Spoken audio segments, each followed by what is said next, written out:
My colleague Ricardo Zosimo introduced me to Explain Everything on one of those corridor conversations that happen when you're making a cup of tea or something. And he told me about Explain Everything as an iPad app, $5.99, so it doesn't break the bank. And he was using it to great effect with his students to provide focused explanations of articles. And it set me thinking, because I've been experimenting with oral feedback using Adobe Connect in the last academic year, and certainly students seemed to like it. But whilst it was very effective, it was quite clunky to make and really rather time consuming. So comparing that experience from last year with experimenting with Explain Everything, I find it really versatile, because there's all sorts of things you can do with it. You can use it, for example, to give short introductions, to give tasters. It's very simple to use. I don't think yet by any means I've exploited all the things that it will do, but it hasn't really taken me an awful lot of time to find ways of using it. Maybe not the way it was designed to be used, but it seems to work quite well. And it's really quick. I mean, I can remember the first time I used it for student feedback was after a long day and an evening preparing for workshops the next day. And the first attempt took me about 10 minutes. So, I really was very impressed. What I have used it for, or what I'm going to demonstrate here, is how to use it for both individual feedback and also for group feedback. And here's an example of individual feedback. Hi Netia, I'm using an app to give you some oral feedback while we're sorting out what might be wrong with your learning log on Sakai. Because I felt it was important you got some form of feedback. It's really great to see the amount of enthusiasm you've got for what's an unusual course.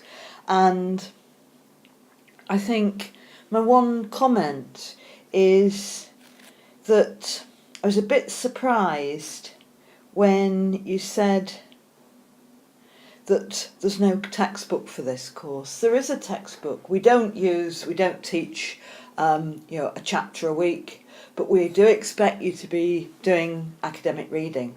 The Besant and Tid that we referred to for most weeks is a good starting point. So you do need to be doing academic reading.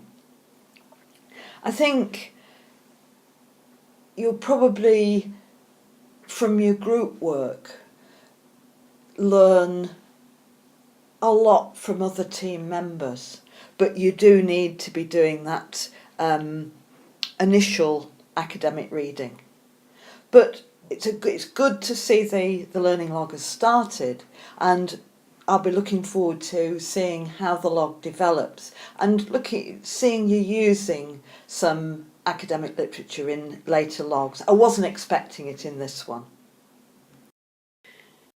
We used it for actually filling a gap, a problem that had occurred with a student who'd been abroad, and her learning log wasn't working correctly. So I was able to make a very quick interjection. I mean, I wasn't using oral feedback for learning logs on a week-by-week basis, so it might be something to experiment with, but I think that could be really rather time-consuming.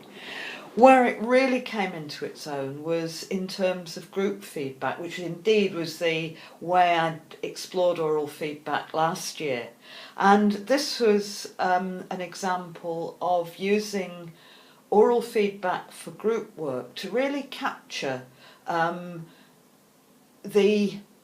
what was good and what needed to be improved on particular groups' approach to group presentations, group preparation on a week-by-week basis on our MSc and e-business.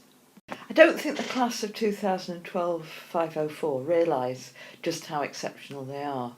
To have a set of presentations, a set of posts this week that every single group has excelled and it surprised us. We've just never had anything quite like this. We've got a new group this week. We've got a group called Trend Learners. Last week I suggested that if two groups were to collaborate, they might actually find they could innovate more by bringing together their communities of practice, etc. And Trend Learners, made up of Trend Formers and iLearn, have shown that they have been able to do that. They've produced a beautiful ebook. They've also produced another very, very exciting video. I think one area you could have thought of when you're looking at mass collaboration, you could have looked at crowdfunding, because that's become increasingly important over the we've seen in iSearch this year. If we look at Victoria's Secret, as usual, a beautiful magazine, and this week they've done interviews with colleagues round the course. They've interviewed other groups, which I found exciting. In terms of the paperless office, which I thought you analysed very well, but I do wonder how far it's now standard that companies or people make paper backups, because I'm not sure that is the case.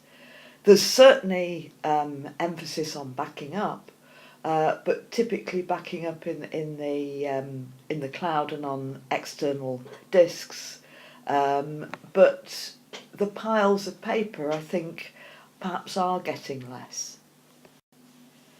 A-Team, I think, have the most sophisticated set of analysis on some of the topics I've seen. Really, really in-depth, very, very thought-provoking. You've drawn on all the materials beautifully. I think the one area to think a little more of, and we can talk about later, is how do you explain the gap between investment in IT and the return on investment? It is often difficult to pin down, I certainly agree. AA, beautiful website, exceptional throughout, and I think the area I particularly liked on yours was that on collaborative tools. I mean, as a group, you've progressed beyond your wildest dreams, certainly beyond mine. For a group of 4 to produce work of this quality week after week is exceptional. I think the one place you need to have a quick look is within mass collaboration. I think there was a little bit of confusion with mass production, but that's very easy to iron out. And Chrysalis, what a beautiful website. It was very, very nice to navigate, good to look at. And I especially like the way you looked at the impact of new technologies on collaboration. I thought you did that very well, and the way you've drawn on your own experience. I think the way as a group you have learnt is really commendable. So just thank you all for such exciting work. I think what this showed was actually what I was doing what I've done in this presentation is actually import previous Explain Everything, so you can do that within an Explain Everything video, but it shows this can be really useful, particularly for overseas students, because obviously you give feedback on a face-to-face basis in a workshop, but it's useful for them to be able to go back and revisit it. I think the other thing I like about it is once you've completed it, you can then very easily upload it to either to the cloud or as a video, or you can upload it onto YouTube. And providing you make it unlisted, it's not going to be searched by all and sundry. And certainly the student responses to this type of approach have been very, very positive. I mean, I'm going on experimenting with Explain Everything, but I think it offers, like any social technology, it offers the opportunity to do different things rather than simply replicating things that you do in conventional ways.